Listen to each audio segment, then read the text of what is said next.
usaha istilahnya kafe dan guest house bukan dari modal yang besar. Menarik. Justru saya membangun ini dari kebangkrutan.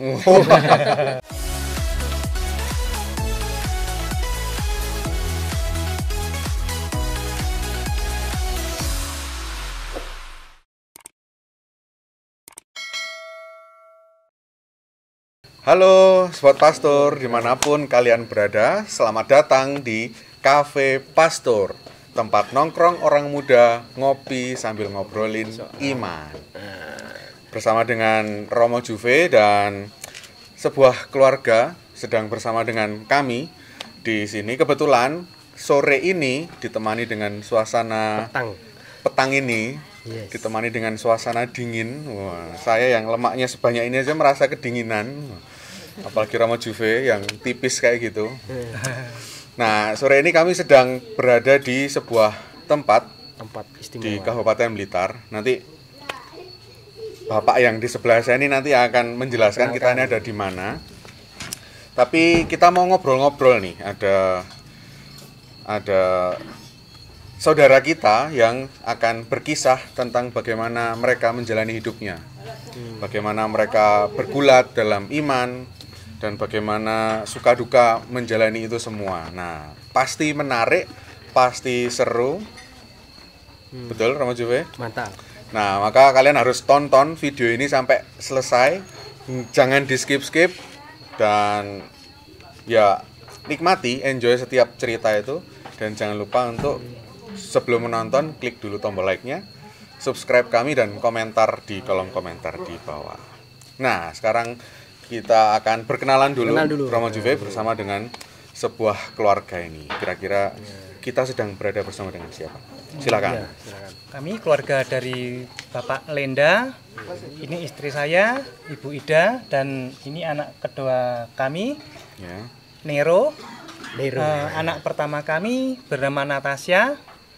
Dan anak terkecil kami, Alena, masih umur 1 tahun 5 bulan. Jadi ada tiga putra putri. Iya. Putri, putra, putri. Oh, iya. Betul ya. Gitu. Nah, Pak Lenda ini, Sobat Pastor sekalian dan Romo Juve, itu punya sebuah usaha nih. Nah, kita ada di mana nih? Itu dulu aja yang dijawab. Tempatnya ini kita ada di mana? Kita ada di daerah terpencil di Blitar, di kaki lereng Gunung Kawi, masuk di Dusun Babatan, Desa Pijiombo, Kelurahan Ngadirenggo, Kecamatan Wingi, Kabupaten Blitar. Lengkap guys, gitu. Komplit. Nah, kalian kalau kesini pasti nemu gitu. Google Map ya, cari di Google Map. Iya, ada. Iya. Dekatnya apa? Green. Sebelah barat peternakan Greenfield. Kita berada di sebuah kafe dan guest house, tempat Pak Lenda ini berusaha maksudnya membuka usaha. Kenapa jadi berusaha ya? Berentrepreneur. Iya. Nah, ini apa nama tempatnya ini? Tempat ini kami namakan Greenland Pijiombo. Pijiombo ngambil nama desa ini supaya bisa mengangkat desa ini ke jenjang lebih baik lagi. Berarti istilahnya itu social entrepreneur. Jadi membuat usaha sekaligus mengangkat martabat, mengembangkan lingkungan sekitar desa dan orang-orang sekitar. Luar biasa. Karena memang di sini di dekat tempat wisata juga ya. Iya. Di sini tidak jauh dari perkebunan teh Sirah Kencong. Lebih kurang 5 menit dari sini. 5 menit dari tempat ini. Dan ada juga air terjun Sirah Kencong. Air terjun Sirah Kencong. Jadi lengkap sudah. Kalau kalian mau jalan-jalan dulu ke kebun tehnya, terus menikmati air terjunnya, tidurnya bisa di sini. Bisa di sini. Nah, itu ada guest house-nya juga. Seru pasti. Jadi lengkap. Sekali jalan sudah dapat semuanya. Tapi Sobat Pastor sekalian, ternyata untuk membangun sebuah usaha ini tidak lancar-lancar saja tentu. Nah, Pak Lenda ini pernah bercerita nih kepada kami kru Cafe Pastor tentang bagaimana suka duka, bagaimana jatuh bangunnya untuk membangun sebuah usaha. Nah, mungkin Pak Lenda dan keluarga, Bu Indah juga, Bu Ida bisa men-sharingkan nih bagaimana pengalaman-pengalamannya ketika berusaha membangun ini. Yang sangat berkaitan dengan pengalaman Iman juga pastinya gitu. Maka mengapa kita hadir di sini dan kemudian ingin bersharing bersama dengan Pak Lenda karena ada pengalaman Iman di balik semuanya itu. Dan semoga bisa berguna untuk kalian semua. Silakan Pak Lenda bisa berkisah nih bagaimana suka duka membangun semua usaha ini. Oke. Saya membangun usaha istilahnya kafe dan guest house bukan dari modal yang besar. Menarik. Justru saya membangun ini dari kebangkrutan. Aneh. Bangkrut yang Kenapa malah bisa, disebut bangkrut? Profesi saya adalah pemborong bangunan. Ini profesi utama Iya. sebenarnya. Suatu saat saya jatuh, istilah rugi besar dari pekerjaan borong, tanda petik ditipu orang, Pak. Jadi pekerjaan yang seharusnya dibayarkan tidak dibayarkan. Akhirnya Dan itu besar ya? lumayan besar, ratusan juta. Untuk menanggulangi itu, saya punya tenaga kerja dan utang-utang bahan di bagian toko. Itu harus tertutup dulu. Akhirnya saya pinjam ke bank. Dalam proses itu, saya nggak kuat ngangsur. Akhirnya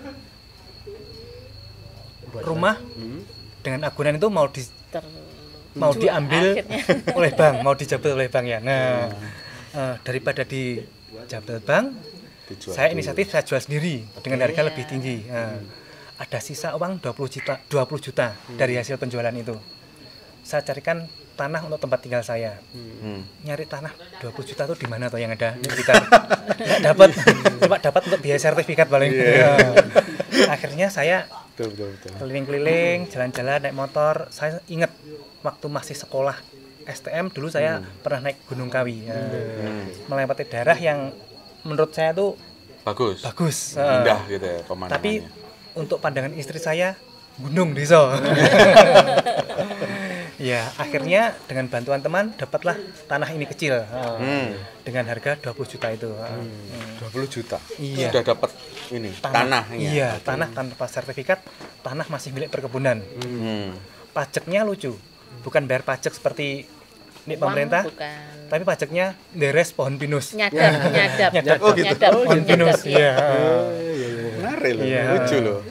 Karena saya bisa dibilang orang kota, saya nggak bisa deres. Akhirnya saya minta tolong tukang-tukang saya untuk deres nih, saya gaji mereka untuk deres. Tapi enggak apa-apa ya itu, Pak ya. Enggak apa-apa, ya. Yang penting hasilnya tiap bulan keperhutani tetap ada sesuai dengan perjanjian itu.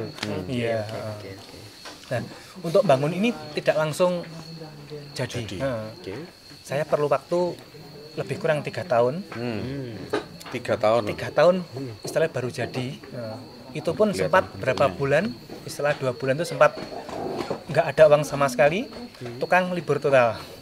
Karena memang nggak ada uang sama sekali. Selanjutnya ada rezeki kita jalan lagi, bisa selesai sampai ini. Ya.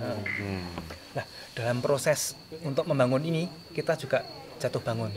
Dalam usaha kita kan pengen gimana sih usaha kita terus lancar, maju, gitu. Bagaimana kita dapat pekerjaan borong lagi. Ternyata tantangannya banyak. Banyak bisikan dari teman, dari siapa saja, nyari dukun. Aduh, wah ide bagus nih, penglaris nih, supaya dapat kerjaan ya. Sempat itu ya, sempat mengalami masa-masa itu. Suatu saat ada teman sekolah di daerahku ada anak cewek, Semea, Blitar, dia awalnya